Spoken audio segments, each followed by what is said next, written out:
समारोह में उपस्थित जीवन खांजी जो नगर परिषद के चेयरमैन है और अशोक जी चौधरी जो उपसभापति डिप्टी चेयरमैन है वहां के, और सीकर के कलेक्टर साहब, सभी पार्षद गण और सभी गणमान्य नागरिक गण। माननीय मुख्यमंत्री जी ने 2021-2022 में सीकर में 24 करोड़ रुपए, लगभग 24 करोड़ रुपए की लागत से शेखावाटी हेरिटेज के तर्ज पर टाउन हॉल का निर्माण करवाए जाने की घोषणा की थी। आज 15 करोड़ रुपया तो उसमें राज्य सरकार दे रही है और बाकी शेष राशि जो है नगर परिषद सीकर के द्वारा वहन की जा रही है। 800 के करीब बैठने की उसमें व्यक्तियों के बैठने की उसमें व्यवस्था है तथा 22 गेस्ट रूम है, 2 बैंक्वेट हॉल है, कैफेटेरिया है, पार्किंग है, रेन वाटर हार्वेस्टिंग सिस्टम और सोलर सिस्टम भी लगाया जाएगा इसमें। इस तरीके के प्रोविजंस हैं। 16 जुलाई को ही अभी नगर परिषद के परिसर में 2 करोड़ की लागत से निर्मित डॉक्टर भीमराव अंबेडकर सभागार का लोकार्पण किया गया था। वैसा मैं समझ के चलता हूँ कि कुछ राजस्थान में कुछ ही नगर परिषदें होंगी कि जिनका इतना सुंदर जो है सभागार भवन जो होगा, जो जिस प्रकार का निर्माण जो है सीकर में किया गया है। प्रदेश के नागरिक क्षेत्रों में छोटी बड़ी अनेक समस्याएं जारी हैं जिनका लाभ आम नागरिकों को मिल रहा है।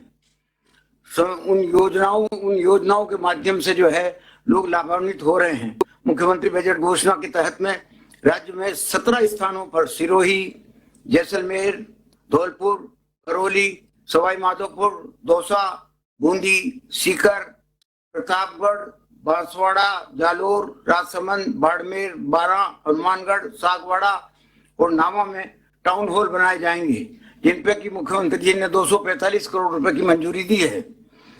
2020-21 में 21-22 में के अंतर्गत सीकर में ही 6 करोड़ रुपए की लागत से 8 किलोमीटर से ज्यादा की सड़कों का निर्माण किया गया, जिनका पेस रिपेयर भी हुआ और नया निर्माण भी हुआ। और 2022 और 2023 की घोषणा जो मुख्यमंत्री जी के द्वारा की गई थी उसमें भी 6 करोड़ रुपया जो है स्वीकृत किया गया है सड़कों की मरम्मत आदि के लिए।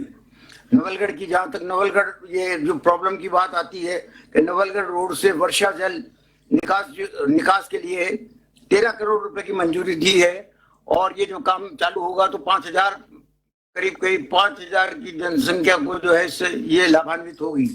सीकर में अमृत योजना की राशि के तहत में 173 करोड़ रुपया की लागत से 236 किलोमीटर की सीवरेज लाइन डाली जाएगी, जिससे कि 65,000 की जनसंख्या लाभान्वित होगी। जैसे कि डोटासरा साहब ने अभी एक प्रॉब्लम बताई सीवरेज की और ड्रेनेज की, तो कोशिश ये करेंगे कि अमृत में अगर वो आज कवर हो सकती होगी तो उसको भी कवर करने का प्रयत्न करेंगे ताकि वो समस्या का निराकरण हो सके। इंदिरा रसोई योजना के तहत में 3 रसोइयां आज सीकर में चल रही हैं, जिसमें कि करीब 3,30,000 के करीब जो है जरूरतमंदों को लाभान्वित किया गया है।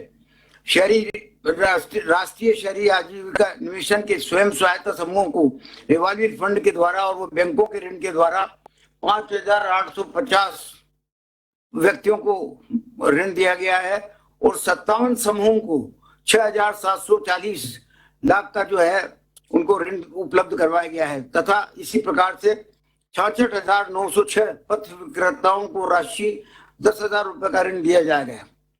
इंदिरा गांधी शहरी क्रेडिट योजना में शहरी क्षेत्र में 5 लाख वेंडर्स को जो बेरोजगारों को रोजगार देने के लिए 50,000 रुपए तक का ऋण मुक्त कराने की जो घोषणा मुख्यमंत्री जी ने की थी उसको क्रियान्वित किया जा रहा है। 15 जुलाई 2022 से प्रदेश के नगरीय निकायों में वार्ड वाइज शिविर का आयोजन के रूप में किया जा रहा है। मुख्यमंत्री की घोषणा है कि 10 लाख पट्टे शहरी क्षेत्र के लोगों को मिलने चाहिए, उसमें लगातार प्रोग्रेस हो रही है। अब उसका एवरेज जो है करीब 2-3 रोज से जो है उसका 8,000 करीब रोज के पट्टे बट रहे हैं और हमारी कोशिश यह है कि प्रतिदिन 10,000 पट्टे जो है शहरी क्षेत्र के लोगों में जारी किए जाए। कृषि भूमि पर कॉलोनियों के नियमन की जाने के लिए कट ऑफ डेट 2019 से नहीं 1999 से बढ़ा करके 2021 कर दी गई है। कट ऑफ डेट तक विकसित कॉलोनियों को 70-30 के अनुपात में रख करके लेआउट प्लान भी स्वीकृत किया जा सकेगा। सड़क की चौड़ाई न्यूनतम 20 फुट सुनिश्चित करते हुए सर्वे के आधार पर पट्टे दिए जाएंगे। कच्ची बस्तियों के पट्टे भी की कट ऑफ डेट भी 2009 से बढ़ा करके 2021 कर दी गई है, ताकि कच्ची बस्तियों में भी लोगों को जो जिनको पट्टे नहीं मिल पाए उनको अब पट्टे मिल सके। माननीय मुख्यमंत्री महोदय के नेतृत्व में प्रदेश में निरंतर प्रगतिशील है और निःशुल्क चिकित्सा सेवाएं संजीव योजना 2004 के बाद राजकीय कर्मचारियों के लिए पेंशन जैसे बड़े बड़े निर्णय जो है मुख्यमंत्री जी के द्वारा लिए गए हैं, जिनसे कि पूरे प्रदेश की जनता जो है लाभान्वित हो रही है, जिनका लाभ आम जन को भी प्राप्त होगा तथा आने वाले समय में आगे जो भी सर्विस में आएंगे उनको भी लाभ प्राप्त होगा। प्रदेश और भी अधिक तेजी के साथ विकास की ओर अग्रसर होगा, ऐसा मेरी मान्यता है। जय हिंद, धन्यवाद। Thank you sir. माननीय मुख्यमंत्री महोदय से आशीर्वचन के लिए निवेदन है।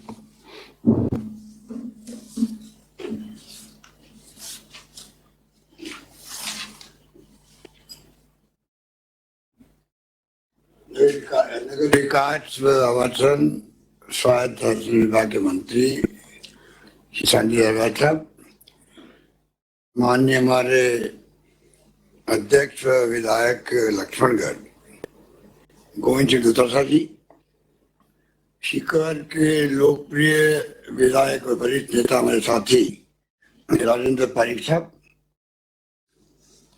प्रिंसिपल सेक्रेटरी शासन सचिव doctor Gangaram ji, Shri Gaurav Goyal ji secretary to chief minister, Hardesh Kumar Sharma ji director, नगर परिषद सीकर के अध्यक्ष जीवन कांत साहब, उप सभापति अशोक चौधरी जी, जिला कलेक्टर अविचल चतुर्वेदी, तमाम अन्य उपस्थित भाई और बहनों, नौजवान साथी। सुनीता गिटाल कौन? जिला अध्यक्ष जिला कांग्रेस क्या नाम है? सुनीता गिटाल। सुनीता जी गिटाल, हाँ सुनीता जी। और जिला अध्यक्ष सुनीता जी और अन्य उपस्थित तमाम अतिथिगण, भाई और बहनों, नौजवान साथियों, बहुत लंबे अरसे से भाई साहब का आग्रह था कि आज जो कार्यक्रम हो रहा है जमनालाल बजाज ऑडिटोरियम का शिलान्यास का, एक बार प्रोग्राम बन भी गया था पर बाद में कुछ कारणों से संभव नहीं हो पाया। मुझे खुशी है कि जो अभी दोतारा जी कह रहे थे कि पारिक साहब ने समर्पित होकर लंबे अरसे से सीकर शहर की सेवा की है अपने क्षेत्र की, और वो पीछे पड़े रहते हैं किस प्रकार से जो फैसले होते हैं उनको लागू करवाए जाए। किसी भी जनप्रतिनिधि के लिए बहुत ही अवसर होता है कि वो अपने क्षेत्र की पैरवी बहुत ही अच्छे ढंग से कर सके। लंबे अरसे से मेरा संबंध रहा सीकर से, जब कभी जाना होता बीकानेर भी तो सीकर होके जाते हैं और रुकते भी हैं। सीकरवासियों की भावनाएं लगातार हम तक पहुंचती भी है, पहुंचे भी गई है और सीकर में कोई कमी रहने नहीं दी गई है। जब जब मौका लगा है फैसले किए भी हैं। ऑडिटोरियम के बारे में भी हरिवाली बता रहे थे आपको, 16-17 जगह पर ऑडिटोरियम बनेंगे। ये सरकार की नीति है कि हम चाहते हैं कि हर जिला मुख्यालय पर ऑडिटोरियम हो, टाउन हॉल हो, इंफ्रास्ट्रक्चर कैसे डेवलप हो, उसके दिशा में भी सरकार हमेशा प्रयत्नशील रही है। और उसी के अंतर्गत आप देखते हैं कि अभी जयपुर में कॉन्स्टिट्यूशन क्लब बन रहा है, ऑडिटोरियम बन रहा है, उसका भी जवाहरलाल इंस्टीट्यूट एरिया में भी एक ऑडिटोरियम बन रहा है, शासन सचिवालय बन रहा है। बीकानेर में भी 3 दिन पहले ही वहाँ लोकार्पण करके आए, बहुत ही शानदार, करीब मेरे ख्याल 1200 कैपेसिटी का ऑडिटोरियम, बहुत शानदार बनाया उन्होंने। तो इस प्रकार से कई जगह पर जोधपुर में भी ऑडिटोरियम और कन्वेंशन सेंटर बन रहा है। ये सरकार की नीति भी है कि किस प्रकार से हम लोग वो सुविधाएं उपलब्ध करवाएं आम जनता को, जिनका विभिन्न क्षेत्र के लोगों द्वारा उपयोग हो सके। आज अगर ये सुविधा उपलब्ध होती है तो उससे आपके चाहे कुछ कल्चरल प्रोग्राम हो, चाहे कोई मीटिंग करनी हो, सेमिनार हो, तो एक बहुत बड़ी सुविधा मिलती है पूरे जिले वासियों को। और इसमें कोई दौरानी सीकर आज राजस्थान को तेज गति से विकास करता हुआ शहर के रूप में माना जाता है। अध्यक्ष जी ठीक कह रहे थे कि इनका कंपटीशन कोटा से है। मैं कहूँगा कोटा से कंपटीशन नहीं है, कोटा से पहले आगे बढ़ा हुआ ही था। लाखों विद्यार्थी पढ़े थे, आप ही कहिए हम तेज गति से प्रतिस्पर्धा के स्थिति में पहुंचने वाले हैं। उस रूप में हमारे यहाँ पर कोचिंग क्लासेज भी है और बड़े बड़े प्रोजेक्ट भी आ रहे हैं। तो मैं समझता हूँ कि और सीकर का नाम, सिकवड़े नाम तो पूरे देश के अंदर है। राष्ट्रपति, उपराष्ट्रपति सब आप बनाते हो। पहले प्रतिभा पाटिल को बना दिया राष्ट्रपति, फिर शेखावत को बना दिया, और मैं समझता हूँ धनखड़ साहब जब आपके शेखावटी के हैं। तो ये सौभाग्य आपको ही मिला कि बांगड़, बिरला, गोयनकाज, पोदार, जितने भी बड़े बड़े उद्योगिक घराने हैं वो भी आपके शेखावटी के ही हैं, जिनका आज भी देश के अंदर नाम है।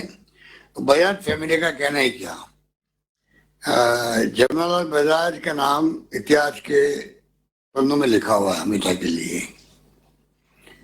जो गांधी जी के साथ में रह के जो जिस प्रकार उन्होंने अपना को समर्पित किया, अवसर आया कि एक बार वो साबरमती आश्रम में जाकर रहने लगे अपनी पत्नी के साथ में, तो उससे अंदाज कर सकते हो कि उस जमाने के अंदर जमनालाल बजाज वो आपकी सीकर के हैं, जिनके नाम का रेस्टोरेंट बना है, ये बन रहा ऑडिटोरियम बन रहा है। वो इस प्रकार से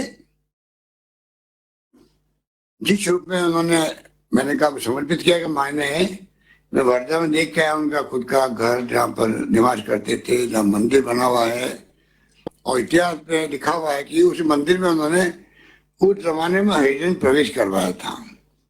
तो वो संस्कार वो जमाने के थे जब गुलामी की जंजीरों में जकड़े हुए थे, और महात्मा गांधी की रहनुमाई के अंदर जिस प्रकार से पंडित जवाहरलाल नेहरू ने, सरदार पटेल ने, मौलाना आजाद ने, और उस सब भी बड़े बड़े नेता और भी थे, चाहे वो लोकमान्य तिलक थे या आपके अन्य जो नेता थे, गोपाल कृष्ण गोखले हो, लंबी फहरिस्त है। चंद्रशेखर भगत सिंह आजाद का नाम तो सबकी जबान पर है, सुभाष चंद्र बोस। लंबा संघर्ष चला और हम लोग आखिर में आजाद हो गए। आज हम 75 साल मना रहे हैं आजादी के, और 75 साल के अंदर अभी प्रोग्राम कई बनाए गए हैं, भारत सरकार के द्वारा बनाए गए हैं, और राजस्थान सरकार भी प्रोग्राम बना रही है। पूरे साल में चलेंगे, 15 अगस्त से लगा करके 22 लगा के 23 तक चलेंगे। ये ऐसा अवसर है जो हम लोग नई पीढ़ी को बता सकते हैं। हमारे उन लोगों ने जो आज हमारे बीच में बहुत कम बचे हैं फ्रीडम फाइटर के रूप में, उनका योगदान कितना बड़ा था मुल्क की आज़ादी के अंदर। और जब मुल्क आज़ाद हुआ 47 में, आज 75 साल में जो सफर तय किया है, वो सफर अपना आप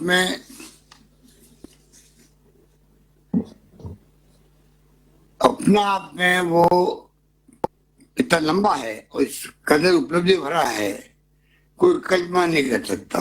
जो इंटेलेक्चुअल है, पढ़े लिखे हैं, जानते हैं, पढ़ते हैं, समझते हैं, बुजुर्ग बैठे हुए हमारे बीच में, वो जानते हैं कि आजादी के बाद क्या था देश के अंदर। ना शिक्षा, ना स्वास्थ्य, ना सड़कें, ना पानी, ना बिजली, ना सोशल सिक्योरिटी की कल्पना नहीं कर सकते थे। आज तो बढ़ चढ़ करके सब काम हो रहे हैं, और जो कुछ हो रहा है देश के अंदर सभी क्षेत्रों में प्रगति कर रही है। इस पर में गर्व है। मैंने भारत सरकार के हमारे अभी कल परसों ही गृह मंत्री जी ने वीसी करी थी, अभी मैंने देखा कि प्रोग्राम बन रहे हैं तो प्रोग्राम बनने के साथ साथ में जब तक आप बताओगे नहीं देशवासियों को कि, कि कितना बड़ा जंप हमने किया है दुनिया के मुल्कों के साथ के अंदर, तब जाके उनको गर्व का एहसास होगा और तब घर घर तिरंगा झंडा लगाने की बात हम कर रहे हैं वो कामयाब होगा। उसके पहले माहौल बनाना बहुत आवश्यक है। राजस्थान सरकार भी पूरा सहयोग करेगी, हर घर तक के झंडा पहुंचे, किस प्रकार से ये घर महसूस करे हर परिवार।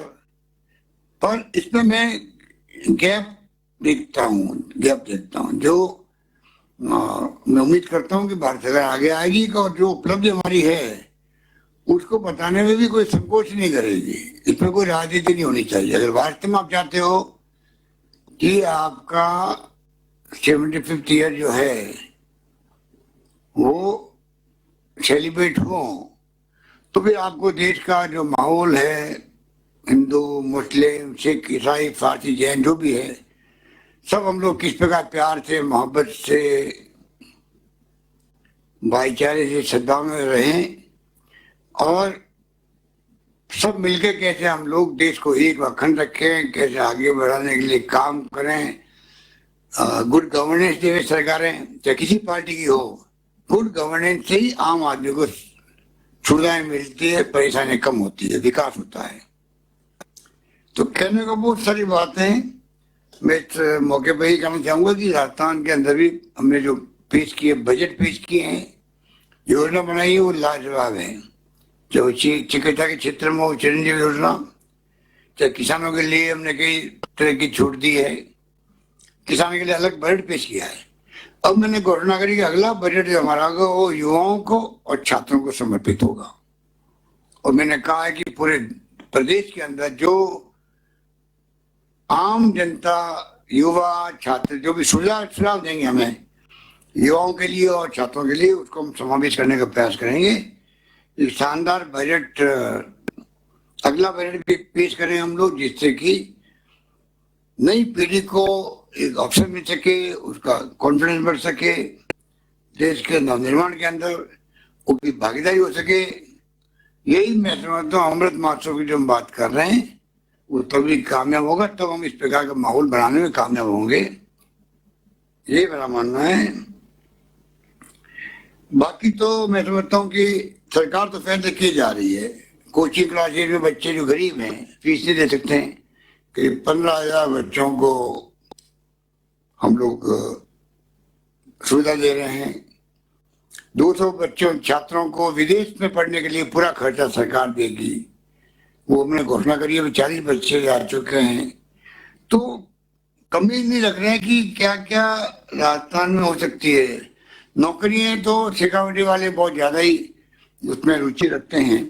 1,25,000 नौकरियां दे चुके हैं और 1.5 लाख प्रक्रियाधीन है। आज की तारीख में, अभी 15-20 दिन पहले 1.25 लाख थी। आज की तारीख में कल रात को मैंने चर्चा करी है फाइनेंस सेक्रेटरी से, 1.5 लाख प्रक्रियाधीन चल रही नौकरी है राजस्थान के अंदर। और 1 लाख के अतिरिक्त पदों को मैंने 22-23 के अंदर कहा था कि हम नई शुरुआत करेंगे। ये काफी कुछ किया गया है राजस्थान में। ये पेपर लीक हो जाते हैं, नकल मारने में युवा जो आजकल कुछ लोग गैंग बना लेते हैं, उनका इलाज किया गया है। पहली बार देश के अंदर कोई राज्य है जहां पर हम लोगों ने इनको जेल में डाला है और कड़ी कार्रवाई करी है। ये भी पहली बार हुआ है। बाकी जो है ओपीएस लागू कर दी कर्मचारियों के लिए भी, पूरे देश के अंदर स्वागत हो रहा उसका। पर्यटन उद्योग बहुत बड़ा उद्योग है आपके, शेखावटी के लिए भी उसको उद्योग का दर्जा दे दिया। ये एक ऐतिहासिक फैसला जो 40-50 साल से मांग की जा रही थी उसकी। तो ये माहौल जो बन रहा है आपके यहाँ, उसके माध्यम से मैं समझता हूँ कि ये जो स्टेडियम बनते हैं या ऑडिटोरियम बनते हैं, इसका बड़ा समाज में महत्व होता है। हम चाहते हैं हर पंचायत समिति के हेडक्वार्टर पर स्टेडियम बने, हर जिले में टाउन हॉल या ऑडिटोरियम बने, धीरे धीरे बड़े कस्बे तक जाएंगे। तो राजस्थान में इंफ्रास्ट्रक्चर में राजस्थान पीछे नहीं है देश के अंदर। ये सरकार का सोच है। आप सबके सहयोग से, आप सबकी दुआओं से हम लोग उसमें कामयाब होंगे। आज ये मुबारक मौका है जब एक नई विकास की कड़ी जुड़ने जा रही है आपके यहाँ। मैं उम्मीद करता हूँ कि जो ठेकेदार होंगे वो इस ऑडिटोरियम को टाइम बाउंड पूरा करेंगे, क्योंकि टेंडर होना एक बात है, बैंक आदेश देना दूसरी बात है, शिलान्यास होना तीसरी बात है। बस सबसे महत्वपूर्ण बात होती है कि वो समय पर पूरा हो जाए, लाभ मिलने लग जाए। मैं उम्मीद करता हूँ कि जिला प्रशासन इसको और नगर निगम नगर परिषद पूरी मॉनिटरिंग करके इस काम को करवाएंगे। बाकी जो सुझाव दिए आपने विकास के बारे में कि आप मांगते मांगते नहीं थकेंगे और मैं देता नहीं थकूंगा, ये जुमला बन गया राजस्थान के अंदर। ये मैंने एमएलए को कहा है कि भाई आप जितने अपने क्षेत्र के विकास के लिए बात करोगे वो कभी मना नहीं करेंगे। बोला नहीं, हकीकत बन गया सर। मना नहीं करेंगे। मोदी जी वाला 15 लाख वाला था। पर ये मैंने कहा है, इसमें कोई दो राय नहीं। पर अब आपको ही मांगते हुए आपको खुद को जो है एहसास करेंगे आप लोग कि कौन सी चीज मांगना प्रायोरिटी के लिए जो सारी मांगे एक साथ कर लोगे, प्रायोरिटी तय नहीं करोगे, फिर डिले हो जाएगा। हम कहते हैं कि आप मांगो, आप ग्राहक हैं, सरकार आपके लिए स्वीकृति जारी करेगी, पर प्रायोरिटी आपकी खुद की होनी चाहिए। मेरा मानना है कि भी आपको देखना पड़ेगा। बाकी आपने जयपुर रोड पर ड्रेनेज का प्रस्ताव की बात की है, अध्यक्ष ने जीवन कांत जी ने शहरों की सड़कों की बात भी करी है, दूता शाह जी ने भी कुछ सुझाव दिए हैं, पारिक साहब तो देते ही रहते हैं। मेरे ख्याल से मिनी सचिवालय का कार्य भी नगर परिषद सौंपा जाए, आप ये कह रहे हैं, तो कार्यवाही को मैं छोड़ता हूँ, उनके ऊपर ये एग्जाम कर लेंगे। आपके अभी कह दिया अध्यक्ष जी ने, बहुत गहरे मित्र हैं, आप मिलकर तय कीजिए किस प्रकार से इसको करना है। नवलगढ़ रोड और पिपरली रोड पर सीवरेज का कार्य, ये अध्यक्ष जी बार बार कहते रहते हैं, आप कहेंगे सब काम करेंगे। इसका भी आप एस्टिमेट बनवाना शुरू कर दीजिए। भाई साहब इसका एस्टिमेट भी बनवाइएगा। लाड़ मत लाओ, हाँ भरो। और जयपुर बाकी सब बातें जो आपने कही है वो की जाएगी। इस मौके पर मैं पुनः नगर परिषद के अध्यक्ष जी को, तमाम साथियों को और पारिक साहब को बहुत बधाई देता हूँ, पूरे शिखरवासियों को। उम्मीद करता हूँ कि आने वाले वक्त में जो भी घोषणा हुई है, ये घोषणा आपकी, बाकी अभी काम शुरू नहीं हुआ है, बताया गया मुझे, अध्यक्ष जी बता दें 80 करोड़ रुपए आपके कोर्ट के बिल्डिंग बनने के आपको स्वीकृत किए जा चुके हैं, परंतु काम अभी शुरू नहीं हो रहा है। नहीं हुआ, टेंडर ही नहीं हुआ। तो आप, मैं जिला कलेक्टर साहब से कहना चाहूंगा बात हुई है, वो ये कह रहे हैं दोबारा होगा कि ये जो है ये 80 करोड़ किसे कहते हैं। 80 करोड़ के कोर्ट के बिल्डिंग बनेंगे, तो आप कुछ कहना चाहेंगे तो आप कह सकते हैं जिलाधीश, बात नहीं। तो मैं चाहूंगा कि ये काम तो बहुत प्रायोरिटी का होना चाहिए। 6 महीने हो गए, 80 करोड़ रुपए स्वीकृत हुए, अभी तक काम शुरू क्यों नहीं हुए, कहाँ अटका हो बता दीजिए। सर नमस्कार सर, मैं थोड़ा ब्रीफली निवेदन कर दूं सर, अगर आज्ञा दें तो। हाँ बोलिए। सर ये इसमें एक लाइन शिफ्टिंग का इशू था जो आरवीपीएनएल के साथ चल रहा था, जिसके लिए कि अब तीनों पार्टियों ने मौके पे जाके उसको डिमार्केट भी कर लिया है कि लाइन कहाँ से शिफ्ट की जानी है। एक राशि है जो कि पीडब्ल्यूडी के खाते में जमा की जानी है और पीडब्ल्यूडी फिर फर्दर उसको आरवीपीएनएल से करके, और उसका पहले लाइन शिफ्टिंग का एक डीपीआर बनेगा।